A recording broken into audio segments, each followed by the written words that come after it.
tools to develop and declare and source control tabular models. The very models that make up Power BI datasets.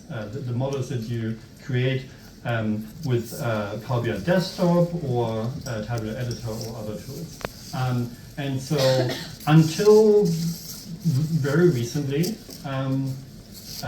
we had this, which is not TMDL. That's a JSON format, which is also called TMSL or TMSL. And if you want to know how we feel about that, and look at Reed's T-shirt. So basically, we've already had a declarative format for tabular models, but it had certain limitations with respect to source control and collaboration and automation, and generally Microsoft's BI tooling and Power BI Desktop in particular until very recently was not targeting professional developers. So we've had a bunch of external tools come up, including Tabular Editor in particular, ALM Toolkit, PBI tools,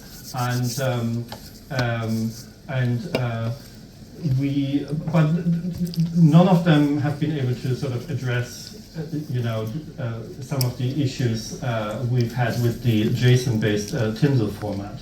And so this is how TMDL came about. I'm not sure whether you can see that, but this is a side-by-side view of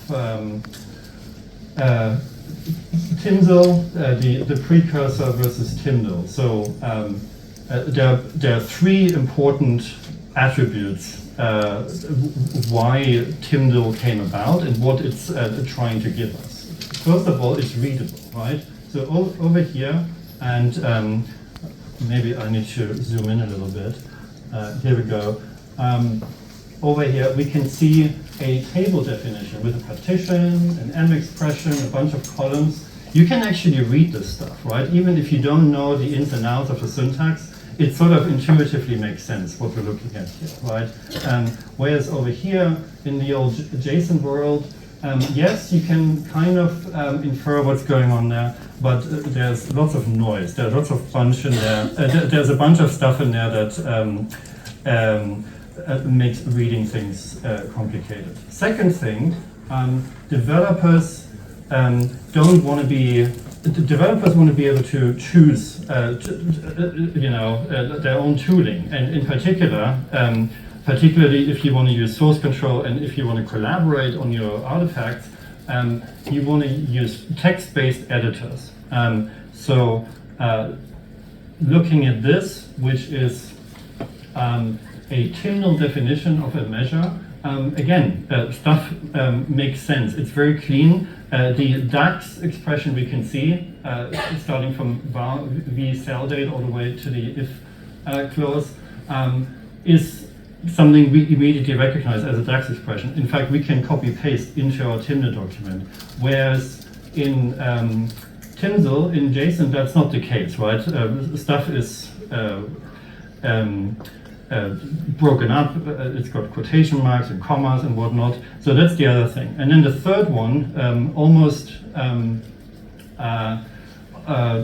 sort of the crown of everything, TMDL is made for collaboration. How does it achieve that? By actually giving us a standardized folder structure into which our various model artifacts are broken down when we save them into a folder. And that gives us smaller files. We can see, right, so this is our customer table. We've got a sales table here. They all have relatively small line numbers. And in the JSON TMSL world, we had one massive file, oftentimes resulting in thousands and thousands of lines. I've seen a real-world Power BI model that had actually 36,000 lines of JSON code, right? So that's not going to work well if you want to collaborate and if multiple people want to make concurrent changes. So the folder structure I was explaining just now, that's what it looks like. It's a standardized folder structure which ships out of the box and which any tool, both from Microsoft as well as external tools, using TMDL will automatically use. So no choices, no variations, nothing proprietary. This is the structure. We've got all our tables broken down in one file for each table. The same applies to cultures, roles, data sources, perspectives. And then we've got 3 other files which contain things like shared expressions and relationships. And that's it. And it's shipped by Microsoft. It is available as a library on NuGet, and any external tool can use the TMDL format for reading and writing. Tablet editor, both 2 and 3 already do that. PBR Tools does it as well. I think ALM Toolkit will follow suit very soon. And let me show you what that looks like in a demo, if that's okay. So I'm gonna switch over to, here we go. So I've got a Contoso model, pretty straightforward. We've all seen that, right? So we've got customers here, products, stores, we've got sales, all pretty bog standard. So one thing I can do, for instance, I can launch Tabular Editor connecting to this local model. It's just warning me that it's doing some experimental features here. Right, so I've got my model here, and again, exact same tables show up. What I can do now is I can save to folder.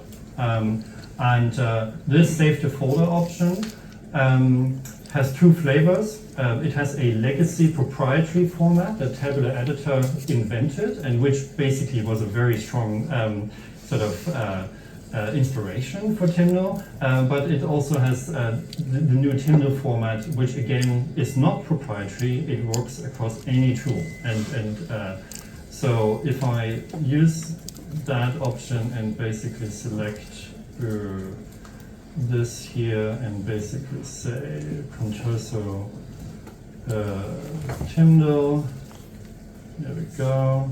Right, so that's it. So in order to see something now, let me go here and actually open that one in VS Code, and hopefully, that should be, well, I'll make it slightly bigger. Here we go. Cool. So this is what I just created, right? So I started off from a Power BI model, and this is our standard folder structure I just talked about. We've got tables here, and things are recognizable now, right? So if I look at customer, for instance, I can see a clean syntax where, particularly if I collapse things a little bit, like so,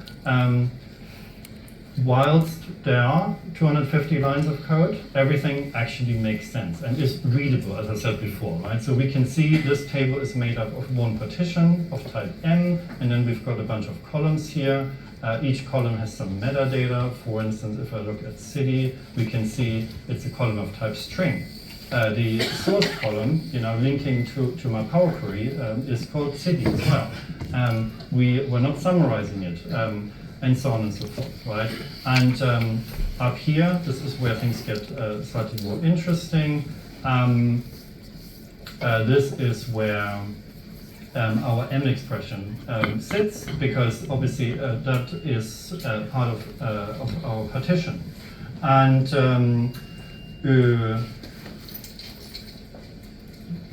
the same applies for all the other tables, so we're not going to look at every single one of them now, but what we can look at is time intelligence, because that's not a normal table with an M expression behind it. That's a calculation group, right? So again, same applies. If I just collapse, we can see my calculation group is made up of 4 calculation items, each of which has a DAX expression, right? For instance, this is the quarter-to-date DAX expression. And then I've got 2 standard columns, which are exposed as part of that table. What I can do, so today, TMDL is not yet supported in Power BI Desktop, but that's coming very soon. In fact, it's actually one of the top priorities of the product team right now. They're currently working extremely hard getting there, and in fact, there's already an internal preview available. So we're not far off. However, today you can already take full advantage of TMDL, for instance, using tabular editing, right? So if I go and say open from folder, right? So and then basically select the folder I wrote into earlier, I can go the other way, right? I can not just export into TMDL, I can read from TMDL and again get my exact same tabular model here. If I now want to go and make a few changes here, just to make that more useful for us, I'm just gonna, obviously this is about source control here, so I'm just gonna basically put everything I've got so far into a Git repository, which means that the current state of that folder is basically preserved as part of my Git history. So any further changes I'm now applying will actually show up in terms of Git differences in a very granular way. So for instance, I could go in here and I could apply a description to my customer table as should be good practice, right? Whenever you're a tabular modeler. So I could say contains all Contoso customers. Here we go. If I now save back, whoopsie, nice. What's going on? Let's do very good. Access to path is okay. Yes, that's a good one because it's come up before, and in fact it's something. Okay. Let me just explain, just so you don't. No, I'm not fooling you here. So basically, whenever you git enable a folder in your file system, Git basically creates a special hidden folder in there, which is called .git, and it's normally not visible, right? Unless in Explorer, like I have here, unless you select the option for hidden items to be shown. And that's currently not supported as far as writing TMDL back is supported, because basically the folder you're writing TMDL into is completely wiped before all the contents are written. So if you wanna track stuff in Git, you basically have to put it into a subfolder, and that was something I simply forgot here. So, but that's easy to resolve because I can. Right. So this is how you sort of Git